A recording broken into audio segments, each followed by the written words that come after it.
Right. Okay, so we're going to do a round of game changer, asking what's good, what can I learn, how can I make it better? And we're going to do it for a very specific problem that's very relatable to a lot of people, and it's called caregiver burnout. So I want you to imagine, all right, that you feel like you're juggling between taking care of aging parents. Why don't we throw a sick spouse into there, maybe a 10-year-old daughter and yourself. Okay, so imagine you're just taking care of all these people in your life. You know, you're a daughter, a wife, and a mother, and now you need to be all three at once. And you're feeling burnt out and you just don't want to drop the ball. Okay, so imagine that is the situation. All right, it's a very real situation. So we're going to start off asking ourselves what's good about this.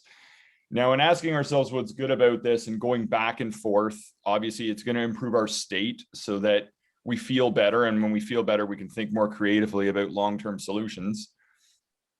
But there's a lot of prompting questions that I want you to ponder, such as, one, are there resources available to help me? If so, what are they? Two, could the situation improve? In what ways? Three, what's good about this is, it gives the opportunity for some things. What does it give the opportunity for? Four is, how does it challenge you to become better? Five, could it expand your network of people somehow? Six, in what other ways is this a privilege? Seven, does this problem have a time limit? Eight, how could it have been worse? Could it have been more severe? Do other people in the world have it worse? Nine, as much as you might not like it, could it lead to a greater good in the end? And 10, why should I be grateful? So those are like mini sub questions on what's good. And so why don't we do, we'll do like I go, you go, and just think about what's good about this. And we'll just go back and forth and see how many we get. Okay. Perfect. Sounds great. All right. I'll go first. This challenge means you're important. You matter. You're in high demand. There's many sad and lonely people who will never have this kind of problem. That's true. I would say like you're also reliable, like the fact that they're going to you maybe with these problems, or maybe, your aging parents like are relying on you to help them out. Like that's a good thing. People can rely on you. Yes. You've clearly been successful in life to get to this point where people are choosing you. Okay. All right. Love it. Now back over to me is, no matter how challenging this is, few, if any, things in life are more important than supporting and caring for the ones you love when they need it most. It's one thing to love people when it's easy, but to love them when it's difficult is a more profound gesture of love. And being in that position is the ultimate compliment, right? Like you said, that they trust you so deeply. Amazing. Well, I know you had mentioned like even just thinking about how it could be worse. Like, I mean, sometimes like even I guess you could potentially forget like you have a roof over your heads and maybe like a hospital like for your aging parents and such. So those could be, if you didn't have those things, maybe this could be a lot worse if you didn't have those resources. Oh yeah, if you had to struggle with survival needs at the same time. Yeah. If you're like, okay, we got a drought, we got a famine, we got a flood, we're dealing with starvation, we're dealing with some sort of disease, we're dealing with a neighboring tribe that's trying to kill every one of us. We're at war. Like there's so many different things that could have compounded this, right? 100%. Okay, here's something, there's lots of people who have been through this. It's common to get pulled into this kind of a tug of war of caring for children, parents, spouse, whatever. You can speak to people who have been in similar situations. Maybe a grandparent, maybe your own mother or father has been in this, or you have friends that have been in this, and you can get advice from them, perhaps role model those who were very successful at making it through this territory. Very true. I think that would be like a common one we forget, like that other people are going through similar things too, it's not just, yeah, you're right. Not alone in that sense, right? You're right. We always get pulled into thinking that this is the first time in human history that this problem is happening and happened to us. Right. Yeah, no, it's so true. And I It's think so that always true. just makes it so much worse. It's like, 100%. It definitely magnifies it for sure. I can see why yeah, that would yeah. be worse. Um, I would say it's also like an opportunity for you, like you said, to seek other resources. So let's say like in the example of, aging parents, maybe they like had a fall or whatever it is, reaching out to like a physiotherapist or, another allocated health professional. Maybe it's even seeking out resources for your daughter if she's having like, I don't know, maybe trouble in school and whatnot, like things like that. Actually reaching out to other resources, and then potentially you can be an aid for other parents or other moms going through similar things.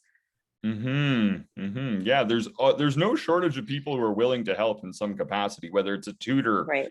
babysitter, like whatever. Yeah. Um, Absolutely. There's no shortage of resources out there. It's so Sometimes true. delegation challenge more than anything. So, Yeah, that makes a lot of sense. um, another thing is that the entire family can be bonded through this mutually shared struggle, right? Like, everyone's spending more time together than if everything was good necessarily. It's and everything can change in a day.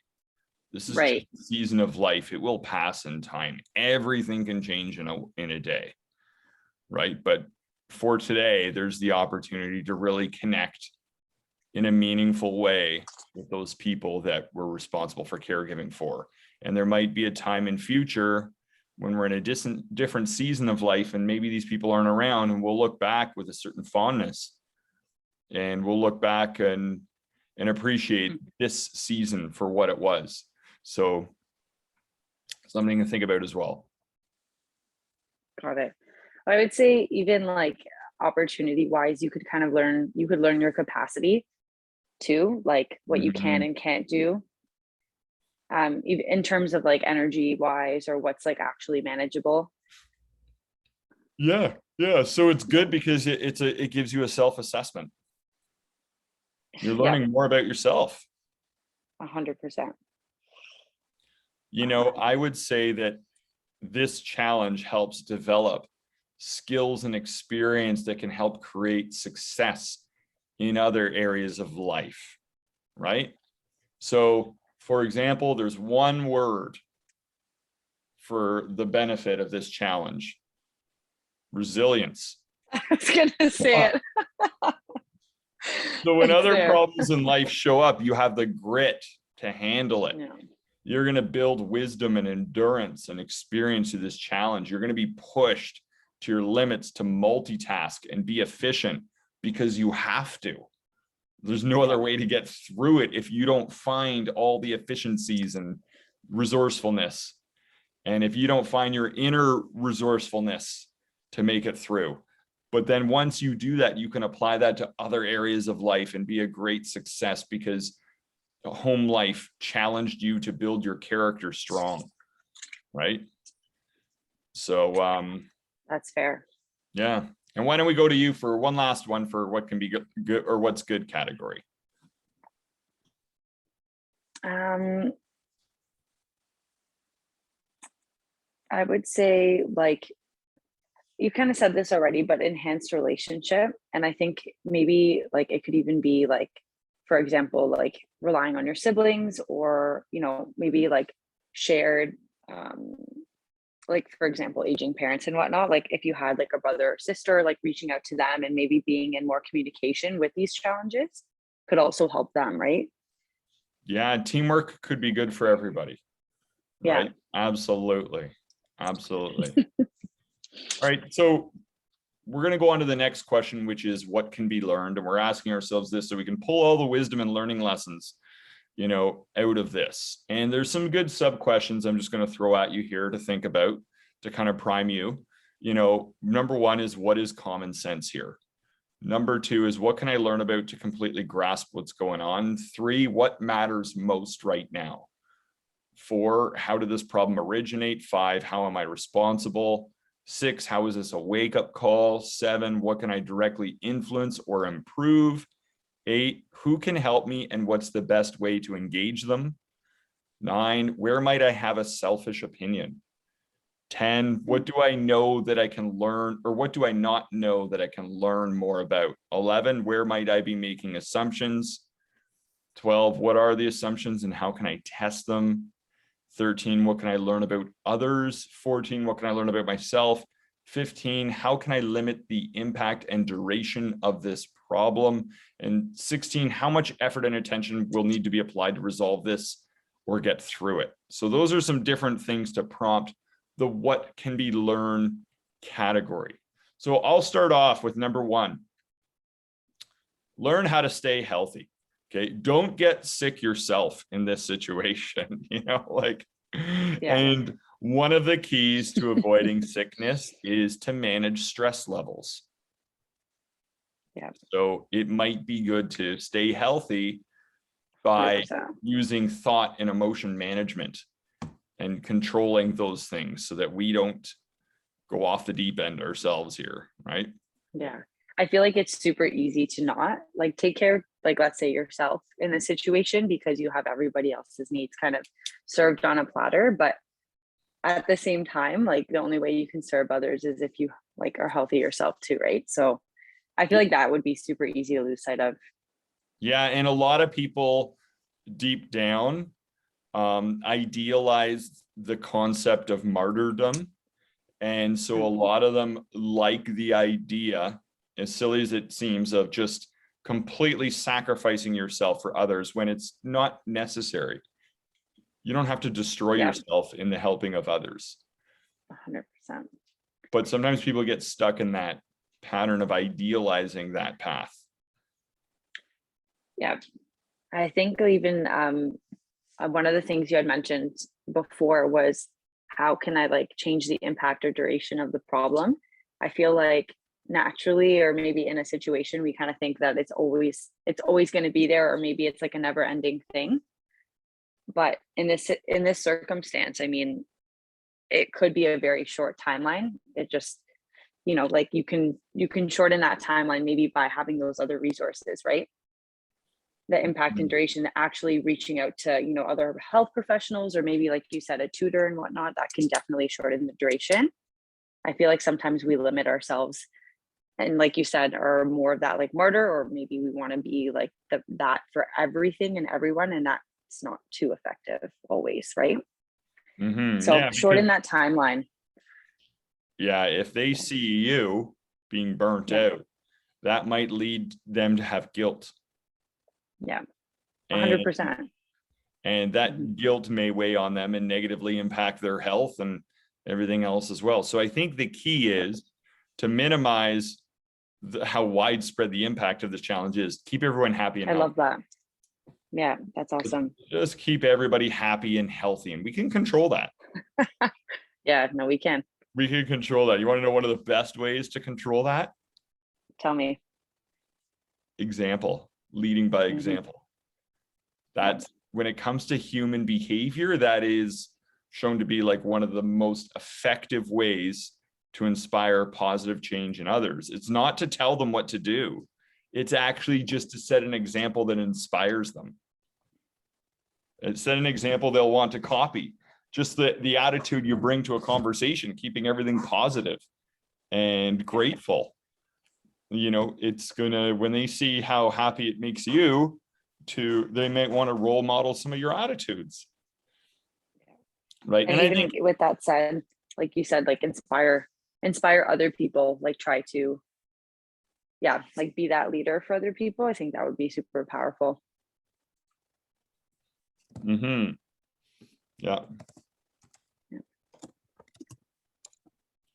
Excellent. And I mean, to contain the impact, I think an important thing is, let's say in this situation, we said that there was a sick spouse. We can learn the causes of the sickness. What are the symptoms? How long does it last, and how does it spread? Like we could get into specifics here too. Yeah.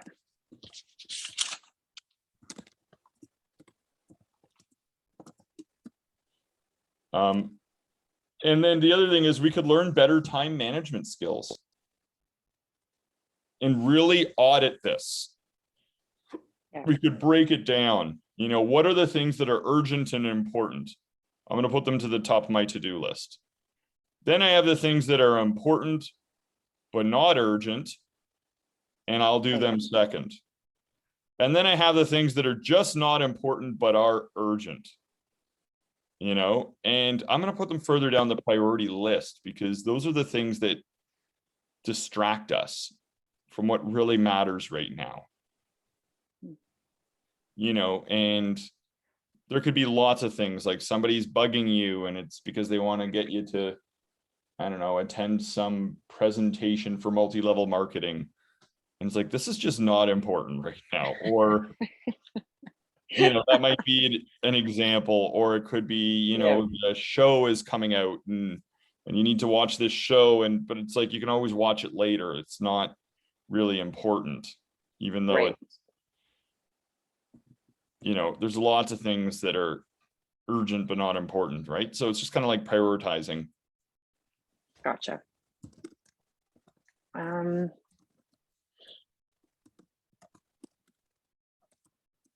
What can be learned?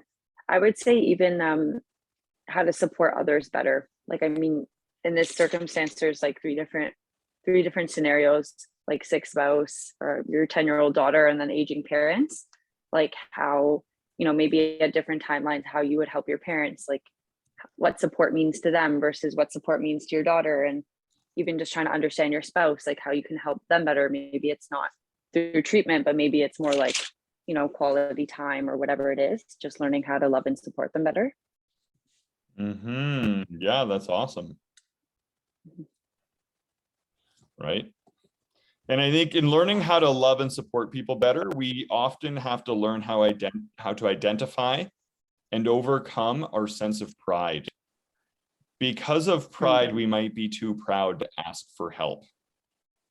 Oh, yeah.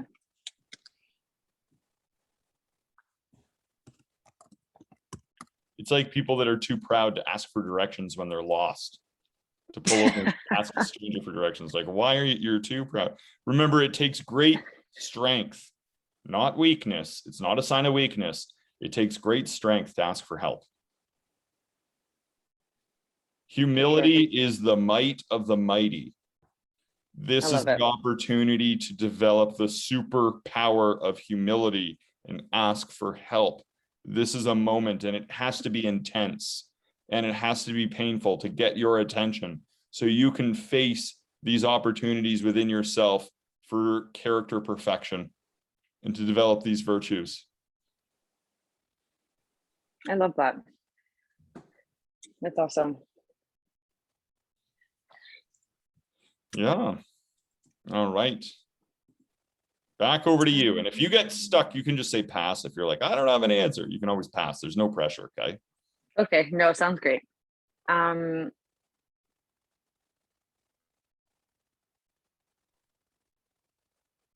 would say even just like actually taking time to balance out like your priorities and what's like most meaningful to you too. Yes. Yes. I love this answer, and I was hoping we were going to get there with this problem. Right. What's another word for priorities? Values. Yes. Yeah. And what do we often not make a priority, even though we should?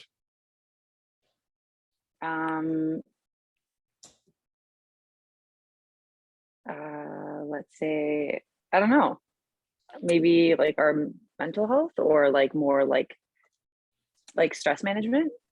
Yeah, you're right. You're right. Basically, sometimes we put everybody else's happiness ahead of our own. Right. And we don't put our happiness as the top value. And the challenge is this: if you put everyone else's happiness ahead of your own, then deep down you might start resenting them. And then the love that you're giving is kind of spoiled It's not Right. pure love. It's like so really nobody wins if you're doing that to yourself in the same way, Right. But if you can make yourself happy first, and it doesn't mean that you can't make everyone else just as happy as you were, just putting on an uplifting song or treating yourself or doing something for you so you can do this with a more joyous attitude, then everybody wins. Right. Everybody's happier. So it's figuring out, what are my priorities here? Maybe my happiness is number one. Maybe my own health is number two, because if I get sick, we're all we're all in a bigger problem here, right? Like Yeah. then maybe it comes down to love and connection, maybe a little further down the list. But if you put your happiness and health first before love and connection, then the love and connection you have to offer is going to be more sustainable. 100%, for sure. And that's where people often fail on this timeless classic human challenge, is they don't have their priorities in the right order. Yeah. And their happiness is just considered a throwaway commodity. It's like an incidental. If it happens, great. But for now, I'm focusing on getting things done, not letting people down, right? Like, and this and that. And it's like, it doesn't have to be that way, though. Yeah. That's so true. You can decide to be happy, and it takes just as much time, not even necessarily anymore. It's just an attitude choice. And when you start to make that decision, your brain finds little simple ways to do it. Got it. To just tell people silly jokes. You're going to be talking to them anyway, instead of keeping the focus on, all the tragic things in the world or the weather or whatever they want to discuss. You could just tell uplifting jokes. Yeah. Give them a little playful punch in the arm. Just show them how easy it is to be happy. Yeah, no. 100%. Honestly, the humor thing always works. I know you mentioned that to me a long time, but it always works. I had a coaching call with somebody, and they told me that they're like, the most impactful thing you did for me in a coaching call, nobody's done, and it left a big impression with me. And I was like, what is it? He's like, we had one of our first calls, and I kept getting into this intense negative state, and you kept saying, guess what, chipmunk butt, and showing a chipmunk's butt right in the camera. And you kept interrupting me every time, and these chipmunks were climbing all over you, and you kept showing the chipmunk butt, and it kept getting me to laugh. And then I kept being happy, even though I didn't want to be happy. You kept making me happy. And it was like, and he's like, that stuck with me. It stuck with me how you did that. Right. Oh my gosh, that's so cool. Because I kept it, and I was like, all the coaching we've done, and the most impactful thing is, guess what, chipmunk butt. Like, that was it. It was just something I improvised just to keep breaking. I was gonna say, you came up with that on the spot. Like, I did, but it was just like, wow, like amazing. But he got a big lesson from it in terms of how easy it is to just be happy by being ridiculous in the moment, right? Like, that left a big impression with it. We never talked about it, months and months. We never talked about it. It was one thing that happened one time. And I was like, oh yeah, I remember I did that. That was kind of funny, because you were kind of anyway. I love that. Something to think about. So I think another thing is to not over-identify with other people's pain, or it can emotionally cripple you. Make sure your empathy doesn't become excessive. Yeah. Okay. And to do this, it might help to see the good side of pain. There is a good side to pain. One is it gives us a prod that we are not the body, right? That the body is just a vehicle, and we don't necessarily control everything with that body vehicle, right? A lot of people get spiritual amnesia, and pain is kind of one of those things that helps prompt a healthy detachment from the body. Yep. Right.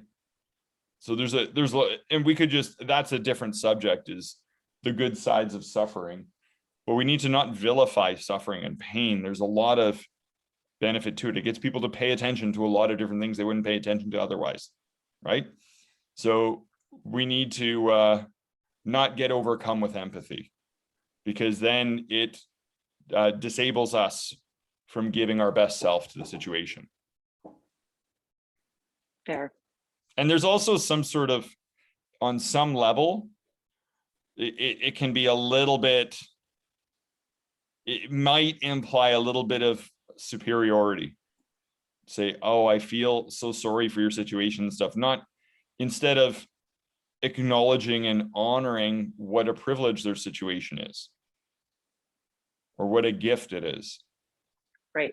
There's a judgment in there that might be a little bit of a negative judgment in the empathy. And so we need to be careful with that. Okay. And that can be a common mistake. Yeah.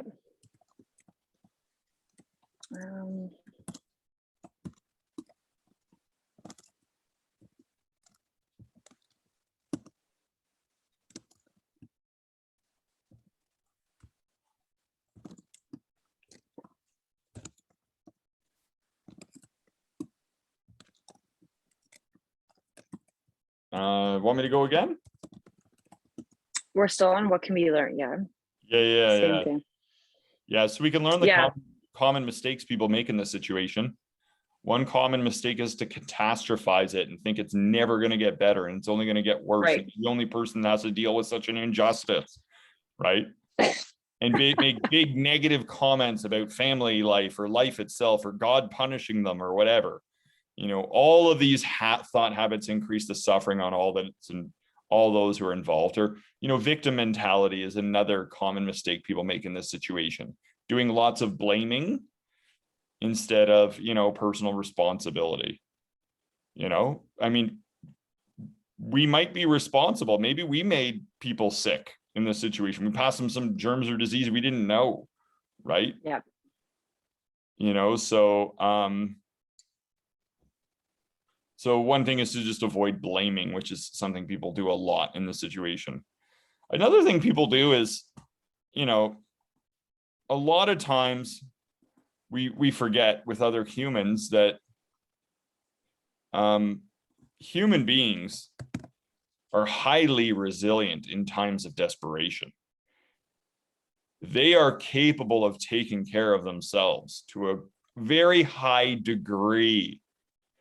We should let them do anything that they can do on their own, right? It's kind of like, you know, I got into this pattern once with family who'd be like, oh, can you just get me this from the kitchen and that and blah, blah. And, you know, I don't know if you've been around family that just tries to make you like a slave butler. And then eventually I was like, wait a minute, no, like you actually need to exercise. You are very capable of doing this yourself. Like if I treat you fragile, you're going to become more fragile. Yeah, I've seen that. That for sure. And it's like people should be encouraged to do the things they can do on their own, to do those things on their own. Because otherwise we're taking them away from resilience and we're moving them to fragility, right? So true. Now, this doesn't mean be cold-hearted. It means, you know, you do the things for them that they need done legitimately. But if they start to go down that path of choosing comfort over progress and pampering themselves and using this as a crutch to just get everyone to be their slave, then we're giving strength to the undisciplined mind. And that is a very good one. We don't want to do that necessarily. That is a challenge. We must do the right thing, not what feels right, because sometimes it feels right to just meet people's requests all these different times, but is that the right thing if it's not sustainable for you and if it's going to burn you out? You know, sometimes we have to set healthy boundaries. Awesome. That was a really good one. I love that. Go team. Go team. Go team. This is one of the ones that people need to learn in this challenge. 100%. No, we're going to make them, if we believe in the value of resilience, we should stop treating people like they're fragile. I love that. That's awesome. Yeah. And I tell people, I'd be like, some exercise. I'd be like, why don't you get up and get the TV remote? You could use the exercise. That's a There's nice a little nudge. squat on the way up, off the couch. Then you get a little bit of cardio walking across the room, right? Then you get to do a bent over row, pick up the remote, and then you get to squat back down. Look, I already went to the gym today, right? Like, Yeah, that's this is perfect. your gym. Get the remote yourself, right? Like, You would say this too. of course, I'm beyond this point. I remember being at the point where people older in the family would just point a finger and get the younger people to do everything for them. And I stood up to it and I'm like, and I used this logic and it worked. Amazing. Like. Oh, man. All right. I think another thing to learn is, to take care of you for a change. Can a mother breastfeed her infant if she doesn't receive adequate nourishment herself? It's not a sustainable approach. If we spend too much time on others and not enough on ourselves, we only give them a fraction of what we're capable of because we haven't recharged. We've been maximized and we haven't recharged. So when we're functioning on a low battery, we don't give the best version of us, right? And we're doubling the deficit because if we're only functioning at 10% of what we're capable of, that means they are missing out on that extra 90% and they can't access that part of our potential as well. If we're functioning at a low level of what we're capable of, they miss out on the best of us and we miss out on being the best of us.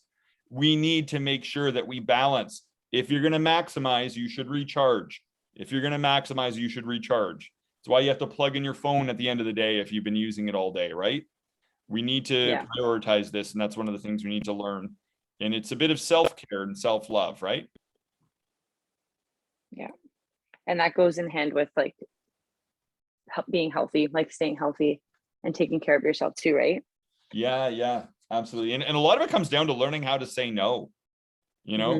When you don't learn to say no, you get resentful to yourself and then you get snippy to other people. Your yes has no value unless you learn how to say no. Otherwise, it's cheap. At times you need to sacrifice for others out of love, but you must always keep some energy in the reserve just for you, right? Or patience gets compromised and function. A hopeful no with a hint of future possibility is far more pleasing than a resentful and tired yes. Hopeful no. I like that.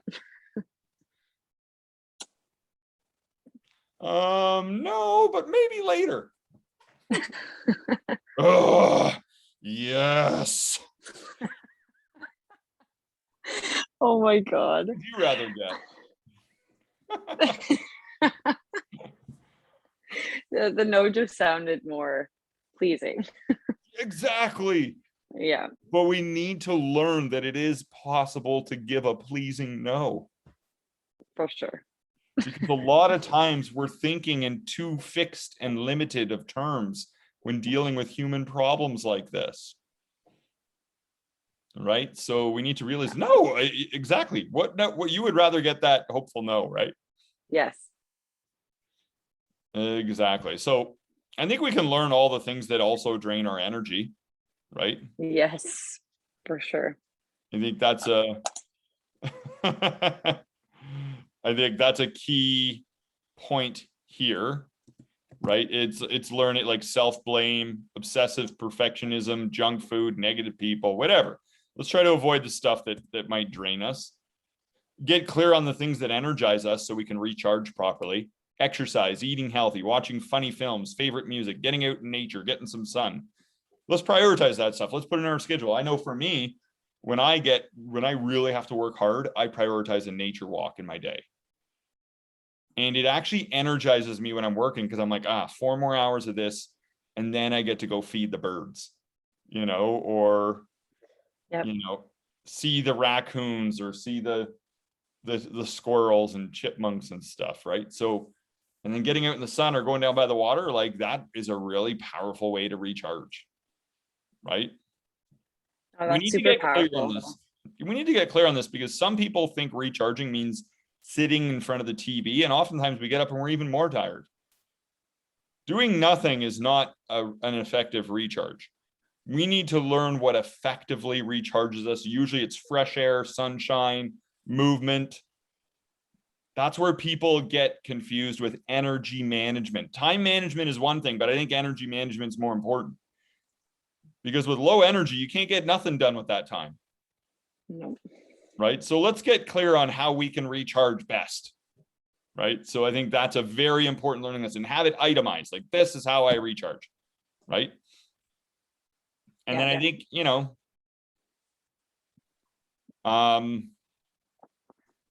I think another thing is that, you don't have to be 100% to be effective with any of this stuff, right? Just remember that, as long as you're filled with enthusiasm, you can do exceptional things, even when your tank is half empty. As long as you're bringing the right attitude to a situation, right? And doing extra nice things to make everyone feel special and feel loved. You don't even have to be 100%. You can be 50% and get the job done exceptionally well. So, and I think with energy management, we just need to determine the proper minimal dose to properly recharge. How much sleep do you need? How much alone time? How much exercise? What's the minimal dose here? Maybe it's an hour or two a day during breaks. Oh, here's something I was thinking of for caregiver burnout. We need to watch out for saboteurs. Caregivers are often targeted by needy people who secretly don't want to get better. They will make you feel like you can help them, but they'll remain sick or wounded out of the fear that if they aren't so needy, you won't be giving them so much attention. This pattern's learned early in life. When a child is wounded, all of a sudden the parents come rushing over and give an outpouring of love and attention. And so they learn to create this neediness whenever they feel like love and attention. And they do it as adults, and they're not even necessarily aware they do it. They're meeting a need of their personality, and this is the way they learned it in childhood, right? They sabotage themselves as a way to get love and attention, and they target people who naturally are more empathetic and caregiving. An example might be a new boyfriend or girlfriend who keeps, who makes you think that you're the one that's going to save them from themselves, but they keep going backwards and sabotaging with alcohol or drugs or some other sort of behavior that makes them, unreliable. And each time you help, the pattern repeats itself, and they make you think that you're preventing them from making things worse and blah, blah, blah. All we have to do is remember that this could be a trap. It could be a trap. And there's a fine line between caregiving and enabling. A fine line between caregiving and enabling. Right? In caregiving, we really focus on progress. Enabling, we really focus on comfort. We're comforting people and without ever valuing progress. Does that make sense? Yeah, no, that does. And the key thing is a problem like this could prevent somebody from ending up in, a really toxic relationship later in life, because getting clarity on these life lessons now when there's less on the line. Yeah. So that's something to think about as well. That's a little bit of an offshoot of this. I think another thing is to learn how to better connect with those you're serving. Learn about their interests so you can talk about stuff that they enjoy, help them feel better. Really think about how to connect with them. And then I would just look at this like character boot camp. Life has set you up with a test.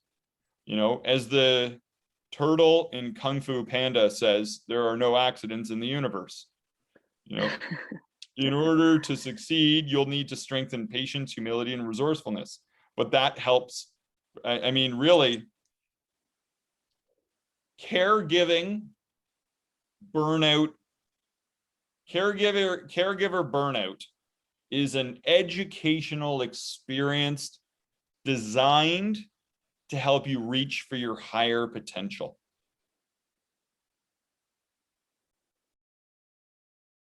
It absolutely is happening for us. So let's go into how can we make it better? Okay. Were we pretty good? I think we unpacked a lot for what can be learned. Yeah, no, that was really solid. Okay, why don't we, you want to go into how can we make it better? Or do you want to add anything else to what can be learned?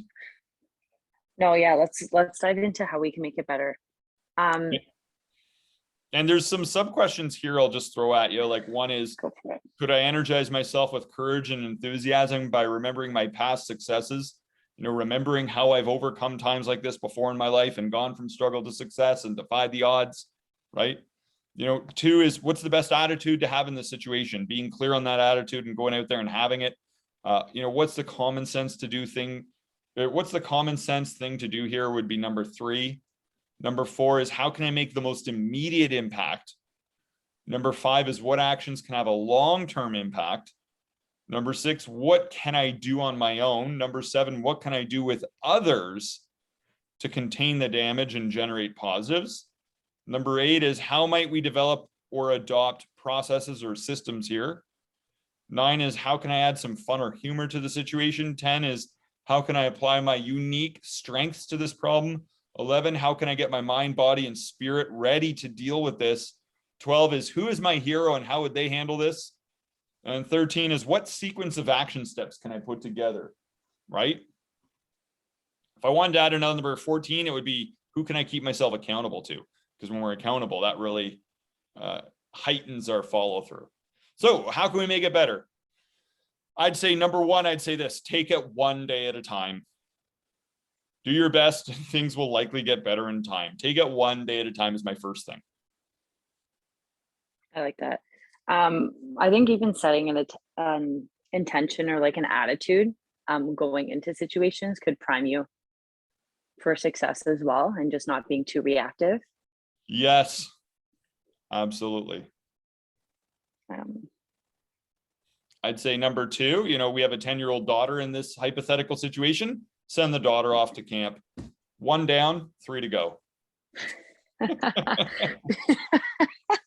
Honestly, be super efficient. Why didn't you send the spouse to camp? That's true. Husband can't. No, I'm teasing you. Yeah. What else? How can we make it better? I would say, yeah, like you said, recharging yourself.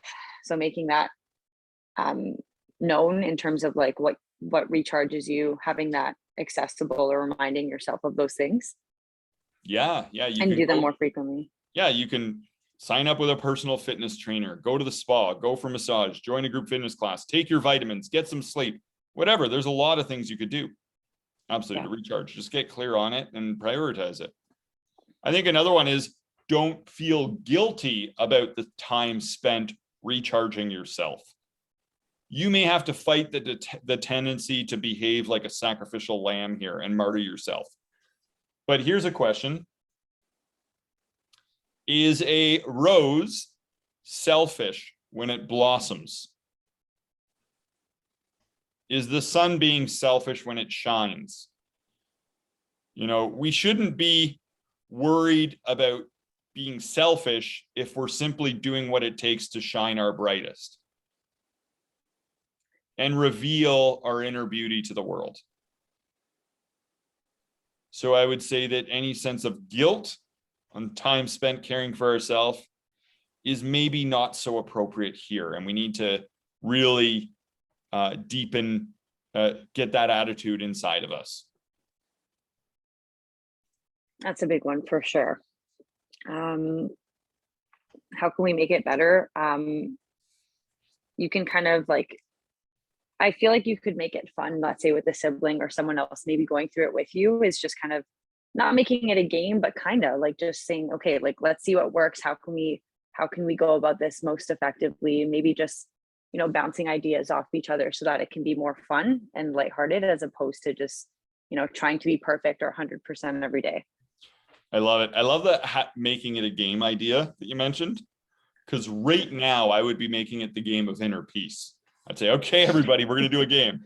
This is the inner peace. When we all hang on to it, we all do better. Okay, we're all a team. So we're going to try to hang on to your inner peace all day long. And if you fumble your inner peace, try to recover the ball right away or get somebody else on your team to help you recover. Because when we all have our inner peace, everybody wins. And then you could say, well, all right. And then you could say to somebody, your 10-year-old daughter or whatever, how many times did you fumble your inner peace yesterday? 3 times. Okay, good. You're doing great. I fumbled it 4 times. Let's try to be better today.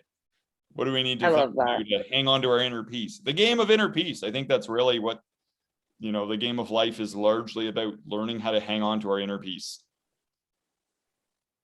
No, that's really great. I like that too, because even like you said, it kind of shines humility and being like vulnerable in the sense of like, we're only human, like we can do our best and that's it. I think another thing is to share responsibility with others as much as you can. Outsource or delegate domestic obligations and necessities to free up time. Delegate cooking. Get like home delivery, healthy meals. Hire somebody to do the cooking. Delegate cleaning. Okay. Yeah. Delegate shopping, snow shoveling, gardening, lawn care, pet care, whatever. Take a look at everything that could be delegated and honestly just try to delegate it to somebody else. This is going to take some strategic planning here, but that's what we're being prompted to do here. We don't want to spread ourselves too thin. Yeah.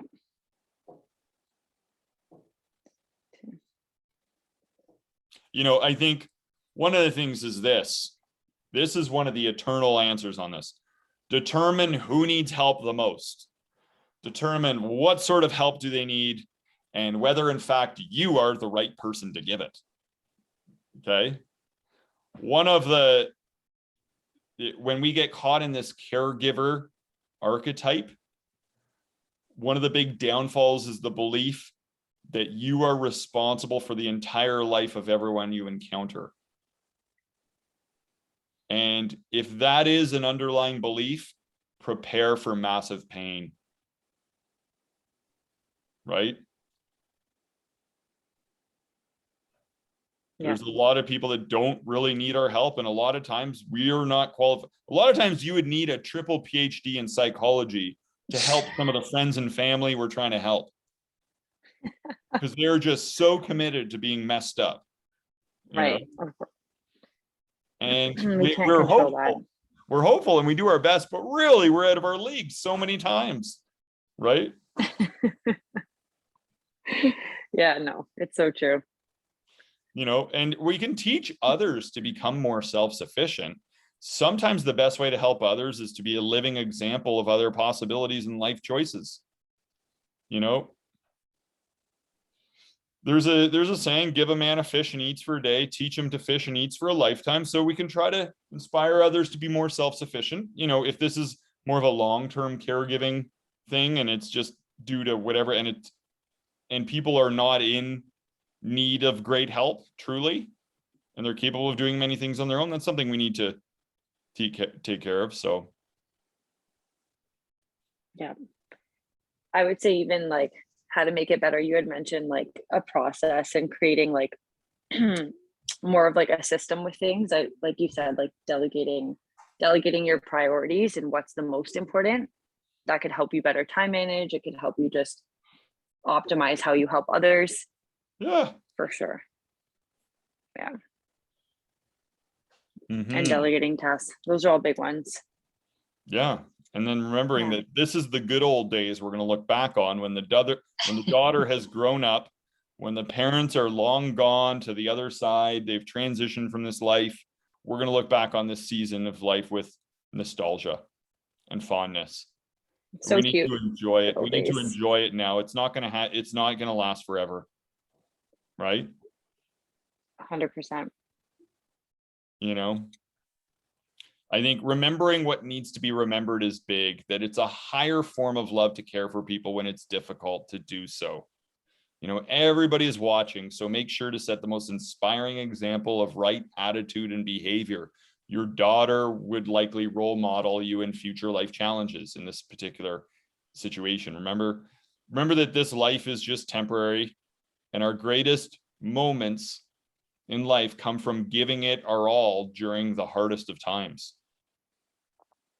As Shakespeare once said, all of life is like a stage, and we all make our entrances and exits.